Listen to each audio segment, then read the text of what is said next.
Welcome to the podcast of MotorWeek, television's original automotive magazine. MotorWeek is made possible by rockauto.com. Here's your MotorWeek podcast host, John Davis. And thank you, Alec Webb. Welcome, everyone, to MotorWeek podcast number 251. And we're delighted to have you all with us. And around our Zoom meeting today, we have writer, two-wheeler reporter Brian Robinson. Hello, everyone. Our FYI reporter, Stephanie Hart. Hey, guys. Thanks for joining us, Stephanie. And our Over the Edge reporter and podcast producer, Greg Carlos. Happy to be here, fresh back from our test track. Yeah, you were fighting some weather today. We got it. In case you're not in the East, we had a little bit of spring, and now we're almost back to winter again. So we're still fighting the cold weather and the wet tracks and everything else. Let's see. We've got a full list, so we might as well get started. We're going to talk about a couple of vehicles right off the bat. Stephanie's going to tell us what she's got coming up in her FYI segments. We have a lightning round, a viewer question. We'll see if anybody has a rant and rave. But let's start with two, and I say two because they are somewhat different. Big reveals in the SUV business in the very recent week or so. First, we had the 2022 Jeep Grand Wagoneer, and now the Wagoneer itself has been brought out and shown to the media. And these are big body-on-frame vehicles. They basically promise to go up against the largest vehicles from GM and Ford and some others. So why don't we just start a talk with what are they? How are they different? Is it more than just trim or not between the two of them? And what's the competitive ranks look like? So Jeep's kind of going like sub-brand here with Wagoneer. I mean, obviously a huge nameplate for the brand, but it's more of like separate, but also still under the Jeep umbrella. So we talked a lot about the Grand Wagoneer with our first look maybe a couple months ago when we saw the pre-production version. Mm-hmm. Now we have the production version. It looks very similar. A lot of the cool styling features we saw on it inside and out still made it into production. But I think probably something that'll be more attainable will be the Wagoneer, which is really like the entry into the Wagoneer sub-brand. Starts at just under $58,000, goes up against like Tahoe Suburban type deal. But you still get quite a bit of technology within it. 5.7 liter V8 comes with that one. If you go to Grand Wagoneer, you're up into that 6.4 liter V8. And then you're in once you're in Grand Wagoneer, now you're in Escalade Navigator territory. What about you, Mr. Robinson? Are there significant differences otherwise? I mean, is all the powertrains the same, trim the same? What? Greg would know more than me. They're definitely different. He mentioned the engines were different, but both of them, for me anyway, are big, capable truck-like SUVs, which I love, and they'll out-tow a Tahoe by like 2,000 pounds. I think that's pretty awesome.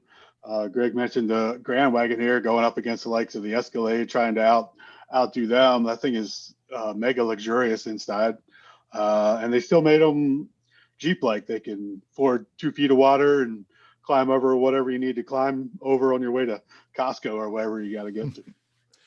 Yeah, Stephanie, I know you probably weren't involved in some of the previews, but does anything in these biggies, interest you? I mean, you live in the city. I mean, are they just too big these days? Are we getting so big that you can't drive these things anymore? Well, John, I've always been a huge fan of Jeep. I love the Jeep brand. I do live in the city now, but I did live out in suburbia, some years ago. And, those were all over the place. I love Jeep, and I really like the Wagoneer, especially from the rear. It looks amazing. I love that vintage look from the rear, the logo.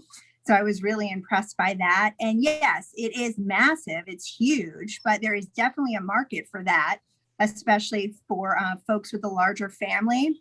And like Brian says, the towing capacity is amazing. I think it's 10,000 pounds of towing capacity.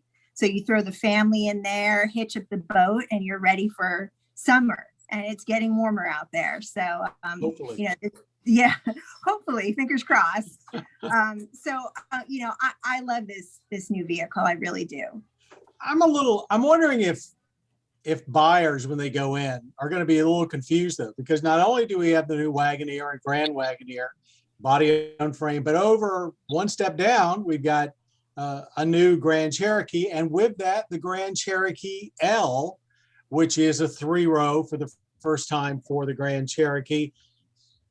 Folks, what do you think the differences are as far as how the salespeople will push these to the buyers? What one, what's suitable for one and not the other? Any thoughts on that? Well, salespeople are going to push whichever one they can make more money off of. That's a no-brainer. But they're, just because you got a 3rd row in the Cherokee, it's not very much bigger.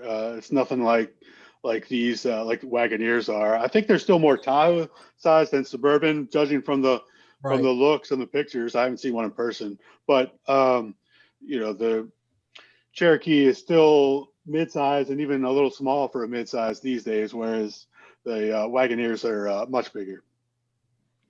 Yeah, and also I think the other big distinction is that the Grand Wagoneer is going to continue with that, and the Grand Wagoneer L, that it's a unitized frame, but it's more robust unitized frame than most vehicles that have a unitized frame. Still, it has full-length rails that are welded, where over on the Grand Wagoneer side, it is clearly a body-on-frame, the old-style truck type SUV.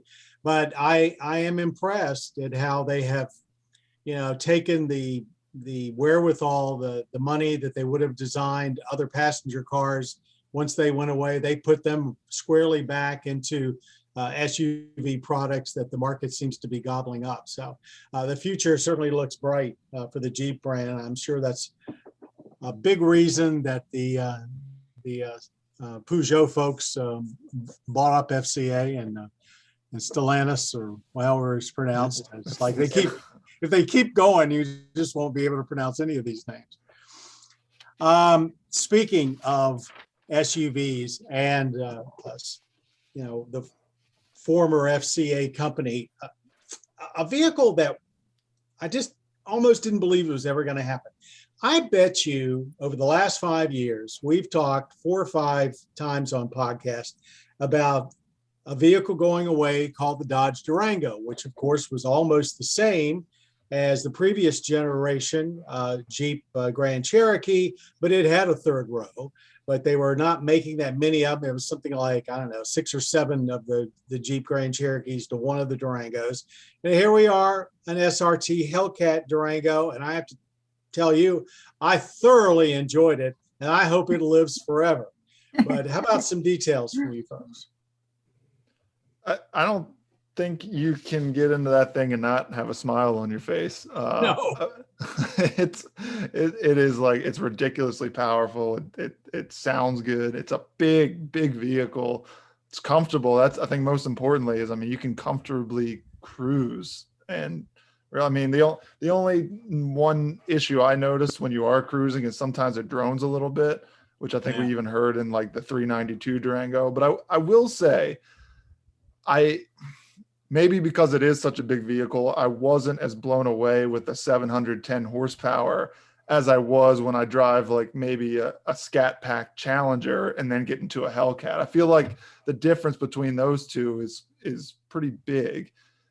Here, I'm not so sure an extra 20 grand is worth it. And that's before dealer markup. But, having said all that, it's still, if you're going to give me one, it's awesome. I don't know what the weight differential is, but it's got to be about 500, 600, 700 pounds. Brian? Yeah, I didn't want to give you bad news, but they already said they're only going to make it for 1 year. So that's right. Yeah.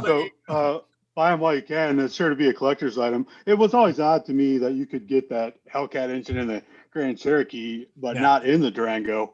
But Dodge eventually rights all wrongs in our world. And this is certainly a good step. Having more than 700 horsepower in a big old SUV is awesome. It still tows 8,700 pounds, so you can tow your buddy's car to the racetrack and then out run him, pull in 11.5s in that Durango. I can remember when 12-second Mustangs were like the fastest thing on the road. And so this thing's just insane. But kind of what Greg was saying, the 392, it only got 475 horsepower, I think, but probably a much better vehicle for most people. But if you're just into jamming on the gas and scaring the crap out of your passengers, the Hellcat's definitely the way to go.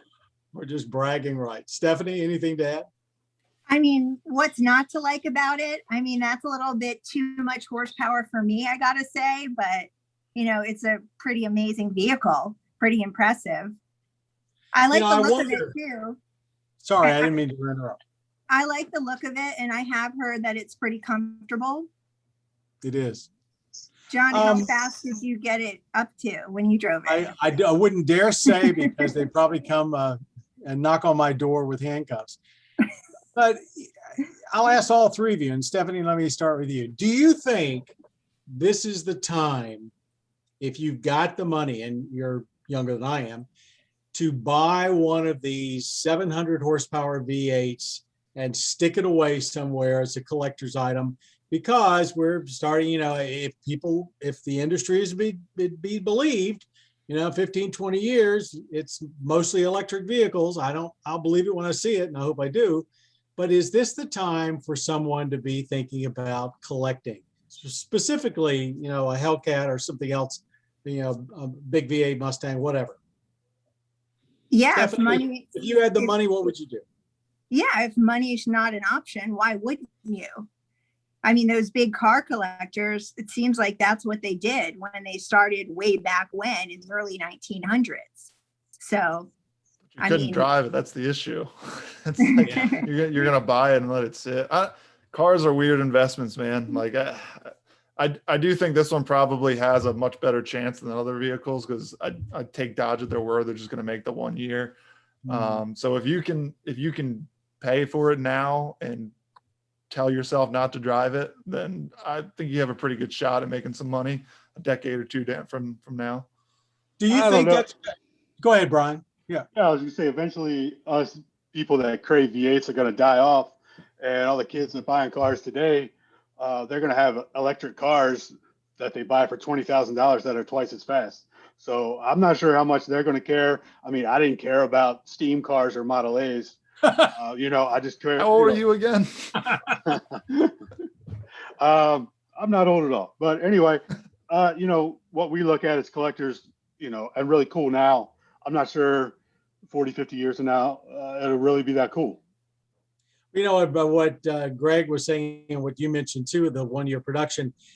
I just remember way back, a very successful collector told me it all comes down to the number of vehicles that they build. You know, there's a reason that Ferraris are more valuable, or at least I should say go up in value faster than, say, a Di Tommaso Pantera that Lincoln Mercury used to sell and sold a whole lot of them. You look at those, you know, you look at something like a Dino and a Pantera that were built at the same time. The Dino's astronomical and the Pantera's gone up, but not that crazy. So it comes down to the number of the production run. And so if you got one that's a low production run, you got a better chance, I guess. Yeah, I guess Dodge didn't set a number, right? They just said they're going to do it for 1 year and that's it. So yeah, I mean, so we don't know what they're not, what maybe it's going to be. Yeah, maybe if demand's high enough, they'll make a ton of them. They'll just be everywhere. Yeah. I'm sure they don't care about 20 years from now. Okay, let's move along. Stephanie, you're up. You've been during the whole pandemic one of the producers on MotorWeek that has been out there shooting and doing stories, because obviously people are still buying, owning cars, and you're out there to help them with that. Tell us about some of the segments that you've got in the can that are coming up near term. Well, John, a segment that's airing right now, actually through March 25th, is Warranty Know-How. So it explains how people can go about getting their car looked at if they think that it has a defect.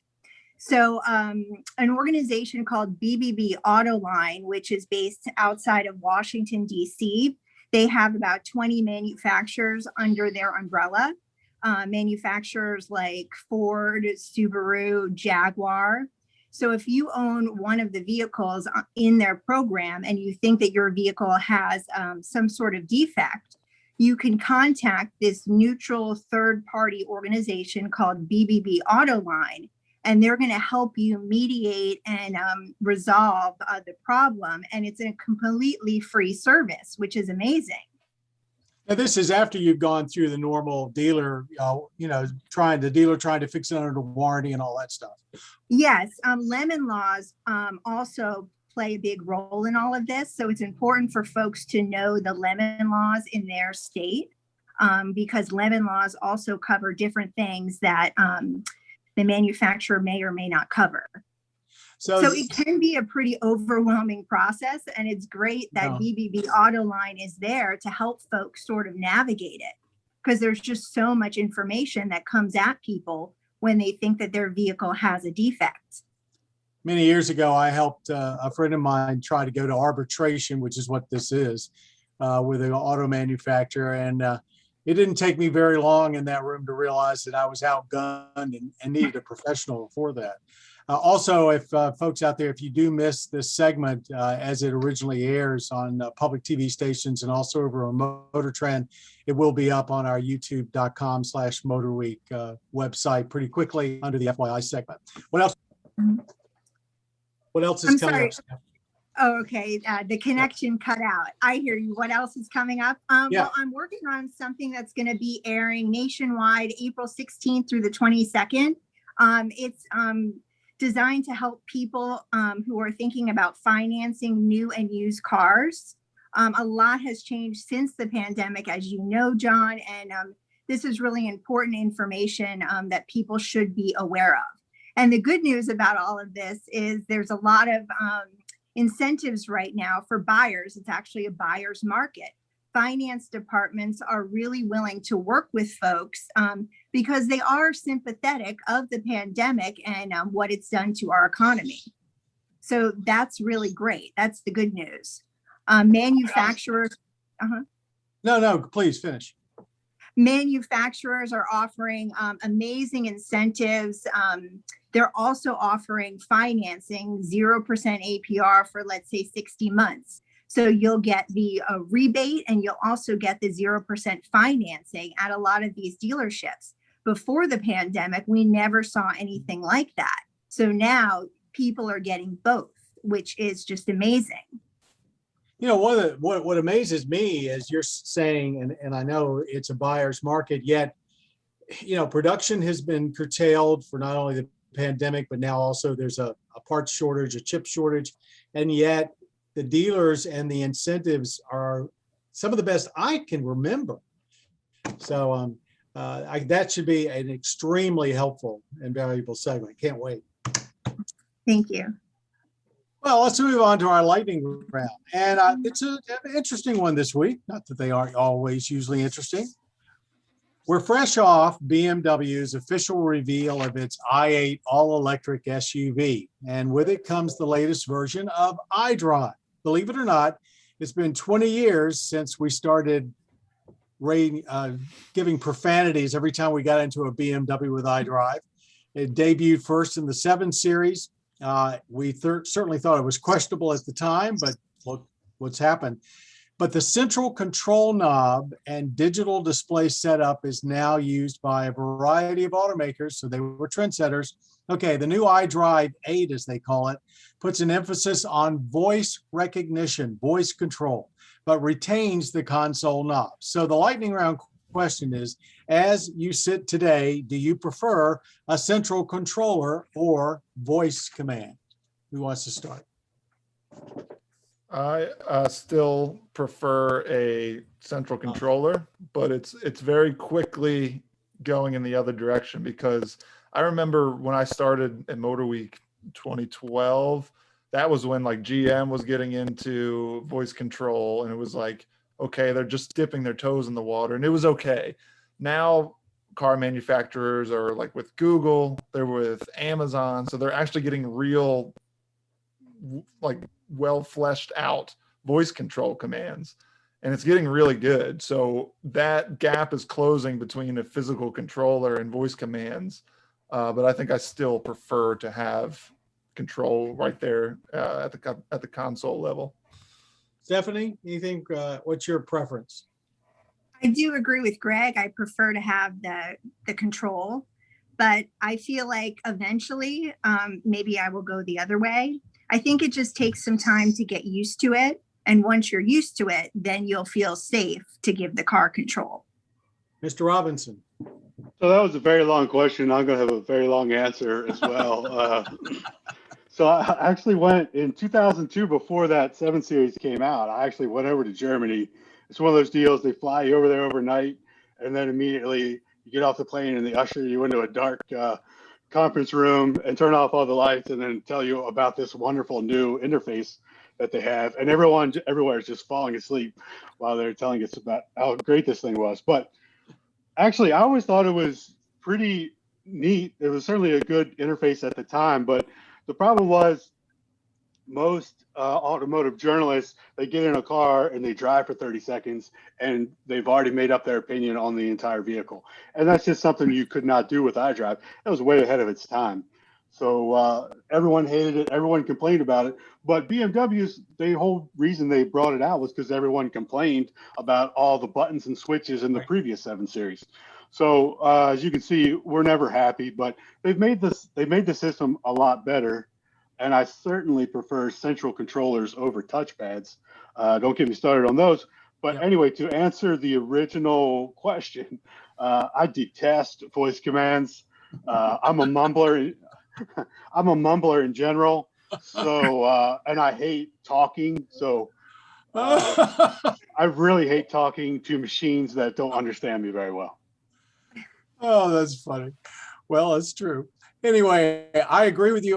The biggest thing that I remember about the original iDrive, and they have vastly improved it over all the several generations, is that it took so many commands to get anything to happen that you normally would have done with a knob.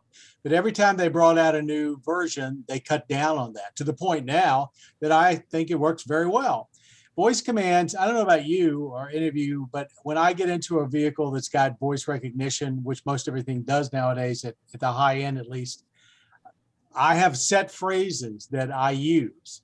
And sometimes they work and sometimes they don't. But I have found that with the systems that use either Alexa or the Google Assistant, they work extremely well. And I use them particularly when I'm looking around for different media, audio, and so forth. Not so much climate control and things like that. But safety-wise, it's pretty clear that the voice commands are probably the way to go. I'm just not sure you're ever going to get anybody younger. Maybe the youngest buyers will be okay with not having knobs. But every time we see a new vehicle in that has only touch controls, we go berserk. And then, you know, I just finished getting out of the Ford Bronco Sport, and it's got the new sync system and it's got a decent screen, but it's got all redundant controls, manual controls for almost everything. Plus it had some voice commands. I was in heaven. It gave me everything I could possibly want. My question to Robinson and really anybody, if you were in a BMW and you only had the choice between voice commands and their gesture control that they tried to do, what would you use? Well, gesture control was very limited in what you could do with it. But I would probably even go with that. Sorry. Oh my. Oh my gosh. You don't wave your hand. You'll still wave your hand. Yeah, to give people background on that who can't see us or have never heard of gesture control. Yeah, like you would put your hand at a certain location and like twirl your finger clockwise and counterclockwise to turn the volume up or down. And you could quite literally shoo a phone call away by going like that, by like actually shooing your hand. I tried using all of them and they all had limited success. So I've always been curious if BMW owners in that era, I don't even know if they still do it, but I'd be curious if anybody actually used it. Yeah, it was, Stephanie, we cut you off there. You were saying something, you had a comment.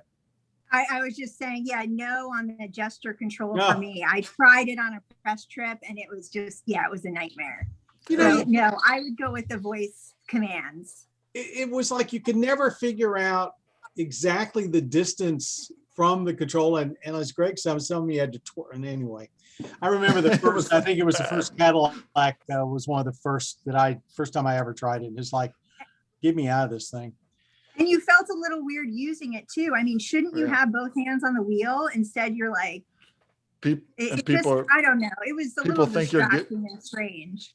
People think you're giving them the finger and they brake check you. Yes. All right, moving right along. We got a viewer question from Adam. It's another long one, Brian, just to let you know.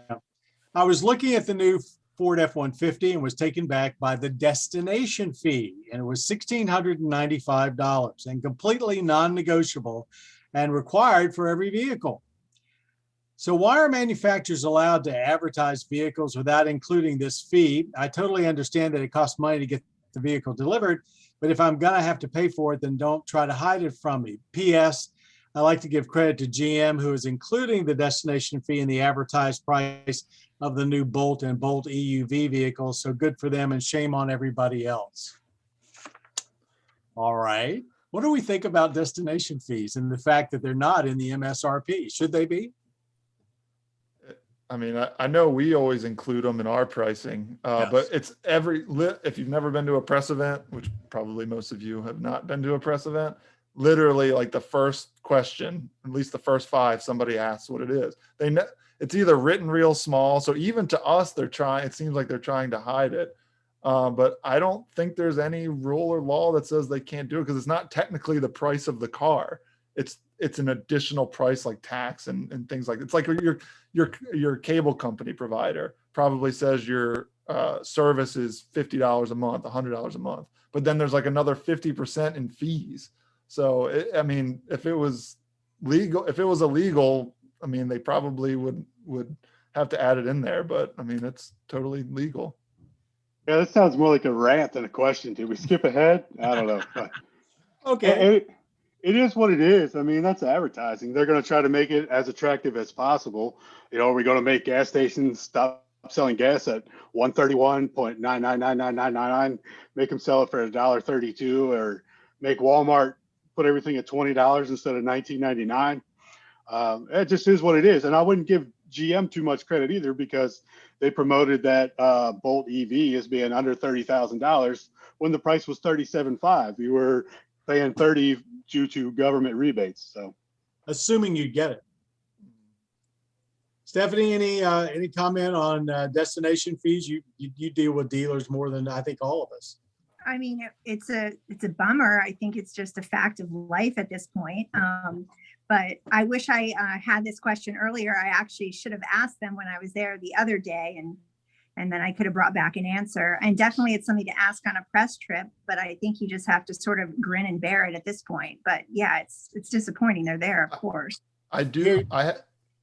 Go ahead. I have anecdotal evidence of one person who is not actually paid for it, which was my father-in-law, who's told me the story where he went to buy a Kia Optima, I think years ago, saw the charge, and it was just one of those days where he was like, I'm not budging on it. So he like made a point to say like, I'm not paying it. It doesn't mean it wasn't paid. I assume the dealer just maybe took off like $1,600 or whatever it was, but he claims that he was able to not pay the destination charge.